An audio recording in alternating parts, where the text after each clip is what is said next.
आदिल अंसारी है जो धारावी तालुका के आजाद समाज पार्टी के अध्यक्ष है। मैं आपसे जानना चाह रहा हूँ, पिछले दिनों आप नागपुर में थे, भाई चंद्रशेखर आजाद को मिले, तो क्या भाई चंद्रशेखर आजाद जी से आपने इस विषय को लेकर के कोई चर्चा की थी क्या?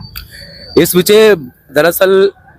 वो जो माहौल था नागपुर में, वो प्रोग्राम किसी और चीज का था। इस बारे में भाई से बात करने का बिल्कुल भी समय नहीं मिला, क्योंकि सारे कार्यकर्ता वहां मौजूद थे।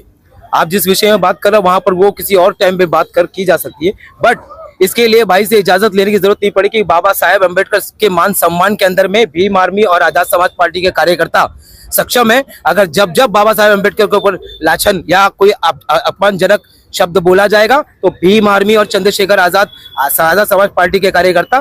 रोड पर उतरेंगे। और एक चीज और मैं बता दूं कि अनिल मिश्रा साहब जो इतने बड़े लॉयर बन गए हैं, हाँ, और उसी संविधान के तहत उन्होंने शिक्षा हासिल की, उन्होंने ग्रेजुएशन कंप्लीट किया, उन्होंने ग्रेजुएशन कंप्लीट करने के बाद डिग्री हासिल की, लॉ हासिल की, और उसके बाद लॉ हासिल करने के बाद उनको समझ में आ गया कि अब मैं बहुत बड़ा बलवान बन गया हूं, बाहुबली बन गया हूं, अब मैं संविधान के एक एक पन्ने को तार तार कर दूंगा, अब मैं बाबा साहेब अम्बेडकर की इज्जत को तार तार कर दूंगा। याद रखना अनिल मिश्रा जी, बाबा साहेब अम्बेडकर के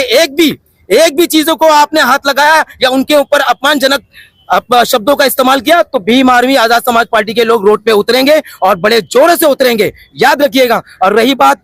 हमारे राम भट्टाचार्य जी कहते हैं कि संविधान के जो अध्यक्ष हमारे बाबा साहेब अम्बेडकर नहीं थे।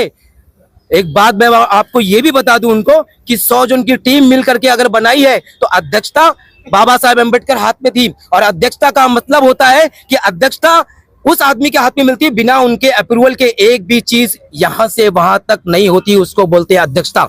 तो